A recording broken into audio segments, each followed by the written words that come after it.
ఏదైతే ఈరోజు మనము శంకుస్థాపనం చేశామో ఇది ఒక భవనానికి మనం చేసిన ఒక శంకుస్థాపనమే కాదు, మన గుంటూరు జిల్లాలో మన గుంటూరు యువతకు వారి యొక్క భవిష్యత్తుకు మనం చేసిన పునాది అని చెప్పవచ్చు.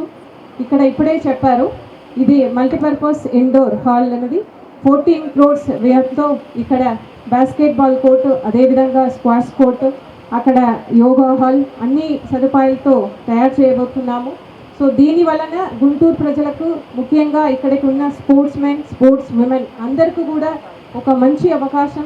వారు నేషనల్ లెవెల్, అదేవిధంగా ఇంటర్నేషనల్ లెవెల్లో స్పోర్ట్స్లో వారు పాల్గొని అక్కడ వారు గెలవడానికి ఈ స్పోర్ట్స్ కాంప్లెక్స్ అనేది చాలా ఉపయోగపడుతుంది.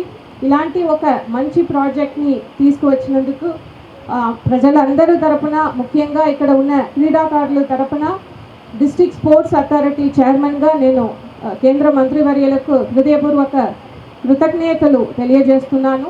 సో ఇక్కడ ఏదైతే ఇక్కడ చెప్పారో కొన్ని మెయింటెనెన్స్ ఇష్యూస్ ఉన్నాయి, అవి అన్నింటినీ కూడా సరి చేస్తూ కంటిన్యూస్గా దీన్ని మానిటర్ చేస్తూ ఈ ప్రాజెక్ట్ కూడా త్వరలోనే కంప్లీట్ అయ్యే విధంగా పనిచేస్తామని ఈ సందర్భంగా తెలియజేస్తూ, ఇటువంటి ఒక మంచి కార్యక్రమాన్ని నిర్వహించేందుకు శాప్ చైర్మన్ గారికి, అదేవిధంగా ఎండి గారికి, డిస్ట్రిక్ట్ స్పోర్ట్స్ ఆఫీసర్కి అందరికీ కూడా హృదయపూర్వక కృతజ్ఞతలు తెలియజేస్తూ సెలవు తీసుకుంటున్నాను. ధన్యవాదాలు.